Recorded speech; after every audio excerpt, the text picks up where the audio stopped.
Tuhan bersamamu. Inilah Injil suci menurut Santo Matius. Sekali peristiwa, setelah mendengar berita pembunuhan Yohanes Pembaptis, menyingkirlah Yesus. Dengan naik perahu, ia bermaksud mengasingkan diri ke suatu tempat yang sunyi. Tetapi orang banyak mendengarnya dan mengikuti dia dengan mengambil jalan darat dari kota-kota mereka. Ketika Yesus mendarat, ia melihat orang banyak yang besar jumlahnya. Maka tergeraklah hatinya oleh belas kasih kepada mereka, dan ia menyembuhkan mereka yang sakit. Menjelang malam, para murid Yesus datang kepadanya dan berkata, "Tempat ini sunyi dan hari sudah mulai malam. Suruhlah orang banyak itu pergi supaya dapat membeli makanan di desa-desa."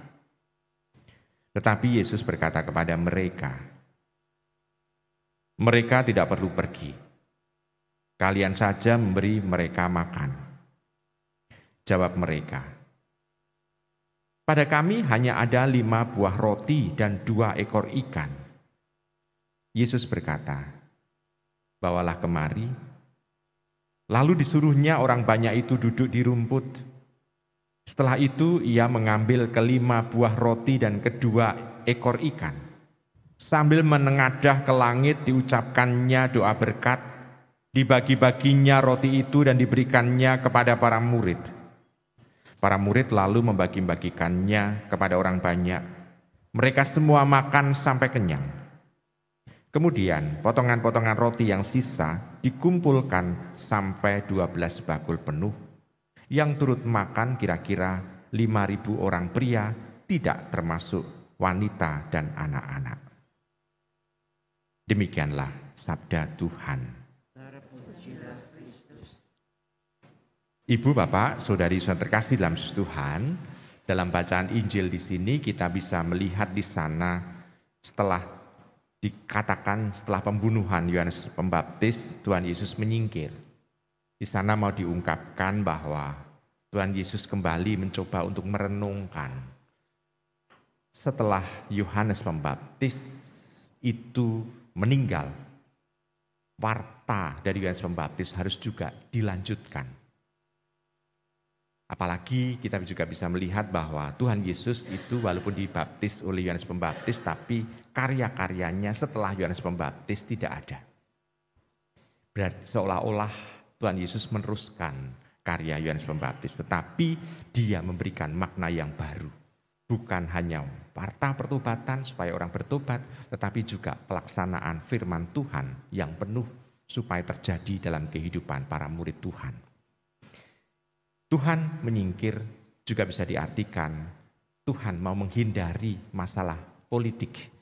Karena Yohanes Pembaptis di sana seolah-olah mati karena faktor politik juga. Di sana orang diharapkan untuk juga mendengarkan secara serius, untuk melepaskan dari masalah politik, dari masalah hal-hal yang sungguh-sungguh menjadi sesuatu yang duniawi. Orang harus serius. Nah, Tuhan menyingkir di tempat yang sepi dan orang ternyata mencari di sana. Satu ungkapan, dalam ungkapan yang orang yang dalam tempat yang sepi itu orang bisa berdialog dengan Tuhan secara serius. Dan itu juga harus kita lakukan juga dalam keheningan kita masing-masing. Kita tidak perlu pergi ke tempat yang jauh, yang sepi, namun kita membuat suasana di rumah kita juga hening. Kalau hening hati kita, terutama hati kita ya, bukan karena di rumah pasti akan ada anak, ada cucu, segala macam, ya, pasti rame. Tetapi hati kita yang hening, kita akan menemukan Tuhan. Kita bisa berdialog dengan Tuhan. Kita juga bisa merasakan, kalau dalam dialog dengan Tuhan, kita tidak akan mengalami kelaparan juga. Karena Tuhan sendiri yang akan mencukupkan dalam kehidupan kita. Ibu, Bapak, Saudara, terkasih dalam Tuhan. Kita bisa melihat dalam keheningan di situ kita berjumpa dengan Tuhan. Dan Tuhan akan memperlengkapi kita. Lalu sekarang berikutnya untuk kehidupan kita sehari-hari. Di sana tugas kita adalah membagi-bagikan berkat dari Tuhan untuk orang-orang yang kelaparan. Orang-orang yang sungguh dikasihi oleh Tuhan. Tuhan memberikan berkat penggandaan roti karena Tuhan kasihan kepada banyak orang itu. Dan yang disuruh untuk membagikan adalah para rasul yang lain. Berarti kalau kita sudah ada dalam keheningan, kita dekat dengan Tuhan, kita mendengarkan firman Tuhan, kita mengalami berkat-Nya, dan kita harus membagikan berkat itu kepada orang-orang yang ada di sekitar kita yang membutuhkan berkat Tuhan. Sehingga di sana tampak berkat Tuhan bukan untuk kita miliki, namun juga kita berikan kepada yang lain. Pengikut Tuhan seolah-olah bisa dikatakan sebagai talang berkat, lantaran berkat untuk banyak orang yang ada di masyarakat kita. Ibu bapak, saudara sudah terkasih dalam Tuhan. Dan berkat itu juga membuat orang kenyang.